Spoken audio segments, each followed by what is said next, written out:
Hey everyone, and welcome back to our channel. Today, we're diving deep into a topic that's fundamental to human life, yet often shrouded in mystery and taboo, the period. Have you ever stopped to wonder why about half the world's population menstruates? Where did this biological process even come from? It's a question that takes us on an incredible journey through evolutionary history. So, get comfortable and let's unravel the fascinating origin of the period. First, let's get our terms straight. What we commonly call a period is technically menstruation, which is the shedding of the uterine lining, or endometrium. But here's the surprise. This kind of overt, bloody menstruation is incredibly rare in the animal kingdom. While many mammals have an estrous cycle, where the uterine lining is mostly reabsorbed if pregnancy doesn't occur, only a handful of species, including humans, some other primates, certain bats, and the elephant shrew have a menstrual cycle. So, the big question is, why did we evolve this seemingly inefficient and resource-intensive process? To find the answer, we need to travel back millions of years. The leading theory revolves around a concept called spontaneous but the idea is simple. In most mammals, the uterine lining only prepares for a potential pregnancy asterisk after asterisk, a fertilized egg signals its arrival. It's a reactive process. But in humans and other menstruating species, the uterus does something radical. It preemptively builds a thick, nutrient-rich lining every single cycle, asterisk, just in case asterisk an embryo shows up. This process of building up the uterine lining without any signal from an embryo is spontaneous. So why would our bodies invest so much energy up front? The answer lies in the unique nature of human pregnancy.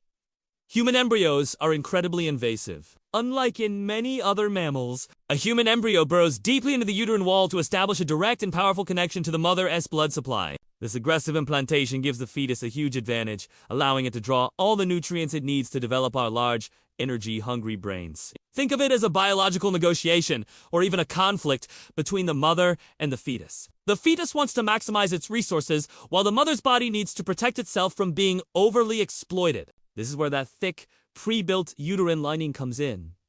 It acts as both a welcoming nursery and a protective barrier. It's a highly selective environment that allows healthy, viable embryos to implant but can also screen out and reject embryos that might not be developing correctly. This maternal gatekeeping mechanism is crucial.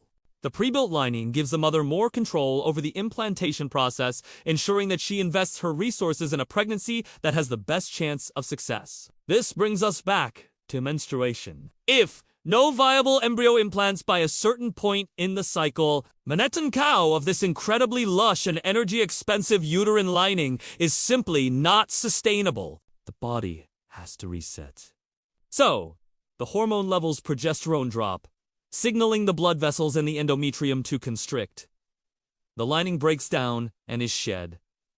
That's the period. It's not a design flaw. It's the logical and efficient outcome of this proactive. Prepare for the best strategy. It's the body's way of cleaning house and getting ready for the next opportunity. But what about the other animals that menstruate, like certain bats and the elephant shrew? What do they have in common with us? Researchers have found that they, too, have similarly invasive embryos. It seems that wherever you find this deep, aggressive implantation, you're also likely to find spontaneous decidualization and, consequently, menstruation. It's a beautiful example of convergent evolution, where different species independently arrive at a similar biological solution to a similar challenge. The challenge of balancing the needs of a demanding embryo with the well-being of the mother. So, rather than viewing the period as inconvenient or a curse, we can see it in a new light. It is a direct consequence of an evolutionary strategy that enabled the development of our complex brains and our very existence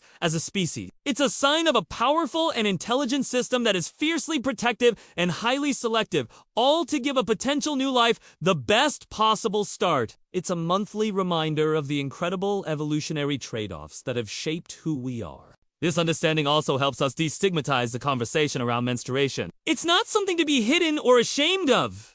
It's a vital, sophisticated, biological process. It's a testament to the power and complexity of the female body. By understanding its origins, we can appreciate it in a more informed way. It's a part of our shared human story, written in our very biology. And that's the incredible evolutionary tale of why we have periods. It's a story of conflict, cooperation, and letztendlich, the success of our species. What an amazing journey, right? I hope this gives you a new appreciation for this monthly cycle. What other biological mysteries would you like us to explore? Let me know in the comments below. I love reading your ideas. Thanks so much for watching and for your curiosity. If you found this video insightful, please give it a thumbs up. And do you and T forget to subscribe and hit that notification bell so you won't miss our next deep dive. It really helps the channel grow. Until next time, stay curious.